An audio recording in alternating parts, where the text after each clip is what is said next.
I have always been apprehensive about what happened in Kenya.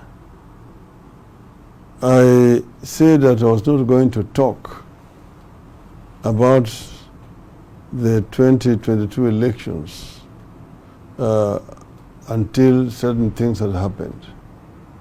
Because what happened in Kenya was very sad indeed. The Kenyan people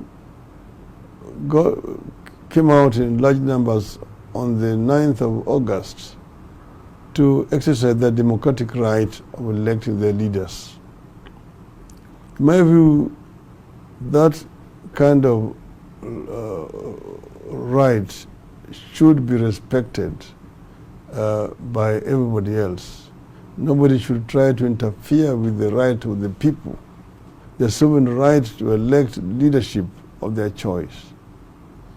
Unfortunately, what happened in Kenya was regrettable, particularly when it came to the presidential elections. There was a lot of manipulation of election results by the agency that had been appointed there to ensure free, fair, and transparent electoral process, the IEBC. We were shocked at how they handled themselves.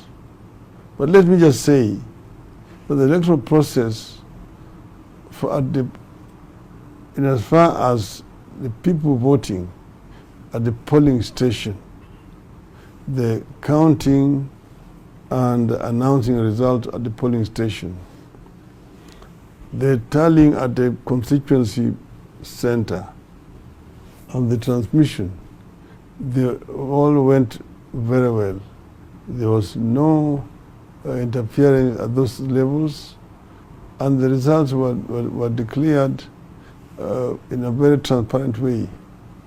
The problem became with the transmission and tallying and announcement of the results at the National Tallying Center, which was purely for the presidential votes only. That's where the problem was. Where the problem was because a scheme had been orchestrated to basically undermine the will of the people. It is a process that started way back before the election day. Some people remember that a team of mercenaries was arrested at the airport when their baggage was x-rayed and revealed that they were carrying certain materials, particularly electoral materials, which had not been declared. And there was no official from the Electoral Commission to meet them at the airport. When asked, they said that they were going to meet somebody who is an agent of the IEBC. These items they were carrying were confiscated by the security agencies. And when analyzed, they found that these people had secret codes of IEBC and so on, that they could actually interfere with the electoral process. They could enter the IEBC system and compromise the results. What they had. There's a report which was compiled by the Directorate of Criminal Investigations. These people were supposed to be charged in a court of law. But when the head of the intelligence convened a meeting, which included the Directorate of Criminal Investigations, the Electoral Commission chairman, the head of internal security, and so on, Mr. Chebukati actually gave a threat that if those people, Mr.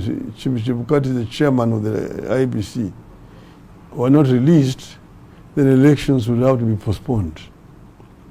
And these were his agents. What was surprising is that their presence or their coming was not unknown by other members of the Electoral Commission. They were only reporting to the chairman of the Electoral Commission, these mercenaries.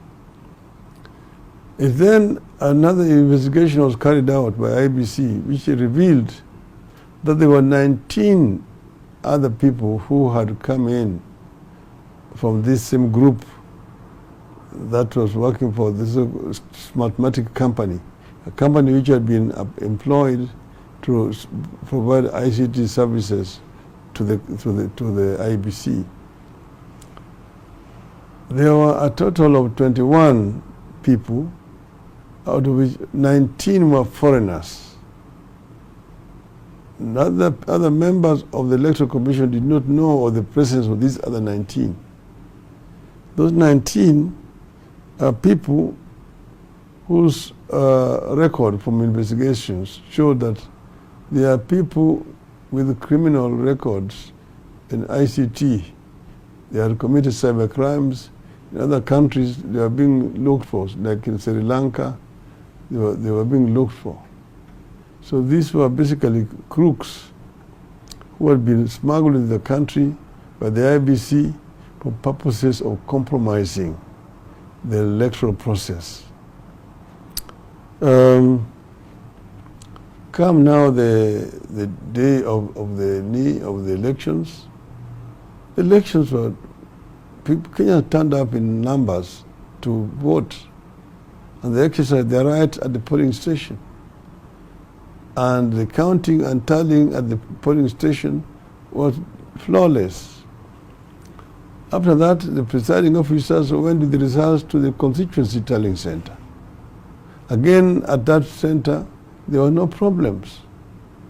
The tallying was done, and at the polling station, they came with from 34 A's, they called, for the presidential votes. At the constituency tallying center, then the returning officer now had what is called 34 B's for the presidential votes. It was tallied. And each time this tallying was done, the form would be scanned and then would be transmitted to the server at the national level. Now, one assumed that those results were the ones which were being received by the Electoral Commission and which were going to be announced. What we have now discovered since that time is a different story. First, we discovered that there were 4 different servers. There's one server which was in the Netherlands, in the clouds.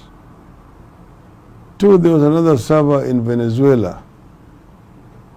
3, there was another server in the anniversary towers, headquarters of the Electoral Commission. 4, there was another server in the industrial area. And 5th, there was a portal at the National Tallying Center at the Bomas of Kenya. So what would happen was that when these results were being transmitted from the polling station and even from the constituency tallying center, they were going to these 4 servers. But it was the server in Venezuela where it was manipulating the results, altering results, and transmitting to the portal which was at the National Tallying Center. That is where the crime was committed. So that the results which were at the National Tallying Center were differed to a very large extent from the results which had come from the constituency tallying center. So what was therefore what now happens is that you have the results which had come from the constituency tallying center, and they were available in the server at the IBC headquarters in Anniversary Towers. At the tallying center, the Bomas of Kenya, our agents were suspicious with people who were walking around with gadgets and which were involved in altering results. And the attention of the chairman of the Electoral Commission was actually drawn to these facts.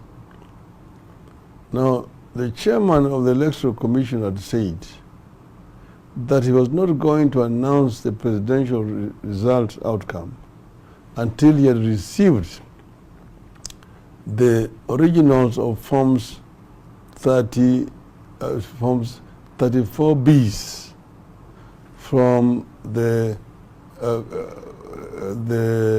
returning officers to 290 constituencies, plus one which is from the diaspora, therefore 291, that he would only be able to complete Form 34C out of this sum total of 291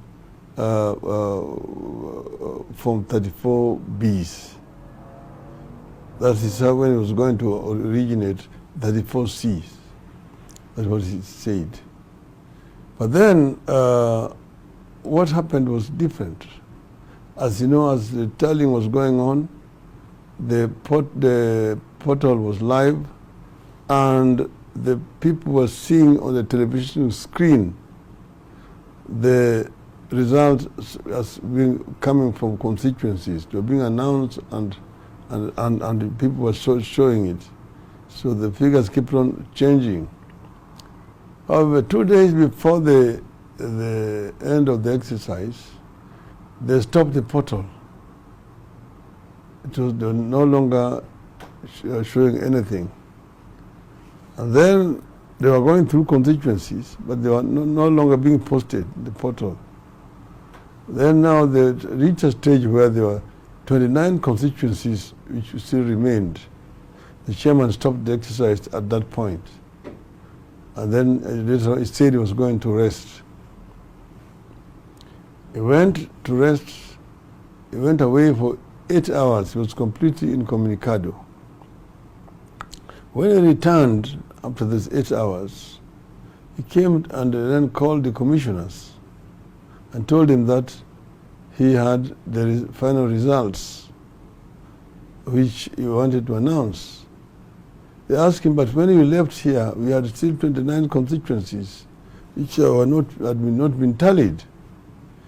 He said that his staff had already tallied all that, and he has now the final results which he want to announce. He told him, but we don't know how you've arrived at these results. And we have not even discussed this as a commission. He said, no, I'm the returning officer. I have the sole prerogative to announce the results, and I'm going to announce. At that which point now these other commissioners walked away, protesting, saying that they could not be party to a process that was opaque, that they had not been party to. And then that's how they walked away, and they went and then addressed the press conference. Chebukati, of course, went then and made his own announcements. We were not satisfied. Our people were, of course, tantalized. But we said, look, let us follow the process of the law. So we'll go to the Supreme Court. And we went to the Supreme Court. But what happened in the Supreme Court was a charade. Because at the Supreme Court, our lawyers demanded access to the server so that they could be able to download information which is available in the server. In spite of our lawyers' repeated demand to the court, one of the judges there who was in charge of ICT kept on pushing the matter behind. Yes, Justice Lenaula. He knew exactly why he was doing it. And Smartmatic wrote a letter whose copy we have, saying that they cannot allow other people into the server because that would infringe on their proprietary rights. Now you ask yourself, this is a company which has been engaged by the government to provide ICT services to the Electoral Commission. And there's now a petition against the results which have been announced by the Electoral Commission being disputed by one of the parties involved. And this party is being denied access to the server where the records are. Now, how can you then be having a genuine case? How can you prosecute an effective case? The court did not see this as strange. The court did not see this as strange. That's why we have our doubts about the impartiality of that bench. Because then after that, of course, we provided sufficient evidence. Our lawyers, for example, gave an example of a live IEBC server where they showed manipulation of results, showing even the signature of somebody, one Jose Camargo, a Venezuelan, his signature in the document, and asking what was Jose Camargo doing with the electoral process. They showed that one of the KIEMS kits, because KIEMS kit was supposed to be distinct. Each KIEMS kit had its own identification number and it could not be duplicated. But now I have a case where one KIEMS kit was transmitting results from a polling station in Mount Elgon. And then within 8 minutes, it was transmitting the same one. It was transmitting results from a polling station in Nyeri, over 300 kilometers away. The question was, how did this happen? The court did not find this as strange at all. But the fact is that these results were being transmitted from one center in Venezuela. That's the fact that we have now established. Okay, so then the Supreme Court went and made this ruling, which of course we said we respect, but we disagreed with. And the language that they used in that judgment is awful. So we said, shame on the Supreme Court. But we said the truth will come out one day. This is not the first time that we went to the Supreme Court. You remember, we went to the Supreme Court in 2013. Then we went to the Supreme Court in 2017. In 2017, we had evidence, of course. And in 2017, the Supreme Court annulled the results and said that the chairman of the Electoral Commission himself was culpable. Now, the evidence that we had this time around was much more weightier than the evidence that we had in 2017. But we were shocked and consterned at the behavior of the Supreme Court this time round. We were really very shocked and surprised at what the Supreme Court did.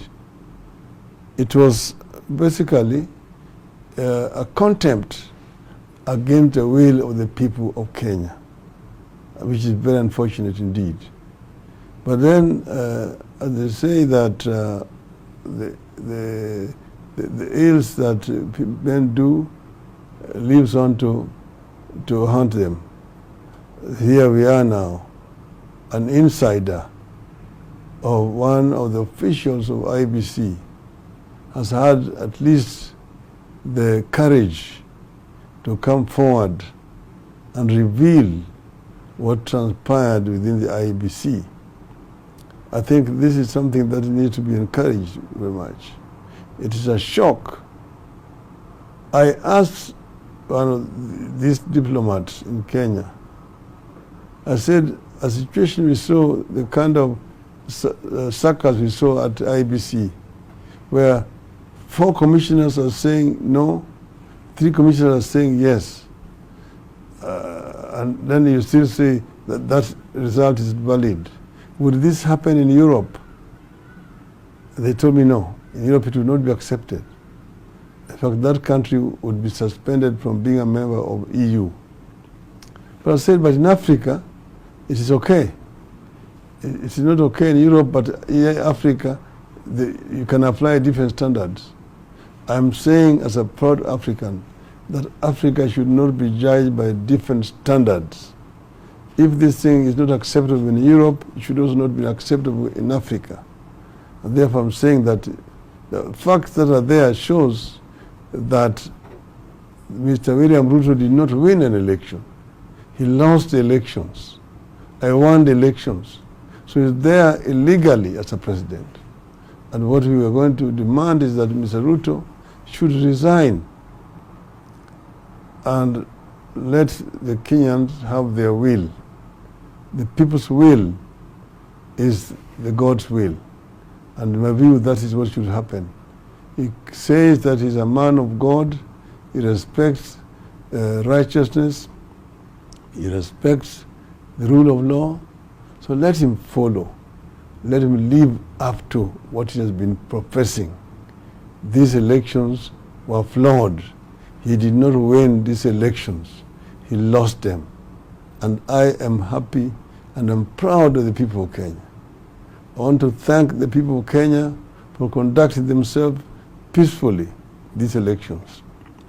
There are areas where they say that people did not vote for me, like in central Kenya. But these results have shown that the people of central Kenya voted for me overwhelmingly.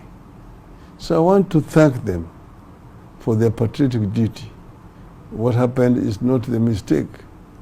Their will was subverted by agents of impunity at Bomas of Kenya. From the results which have come out from the whistleblower, who is an insider, it has shown very clearly how the people of Kenya spoke on that day. And it's shown that my challenger got 5.9 million votes against 8.1 million votes. There's a difference of 2.2 million votes, which cannot be challenged. And that's why I'm challenging Mr. Ruto to accept the will of the people of Kenya. Because otherwise it is going to be like an illegitimate government ruling the country. It's just like a civilian coup that has been orchestrated by the IBC and in connivance with Mr. Ruto himself. In my view, this is not right. The voice of the people or the voice of God. Vox populi, vox Dei.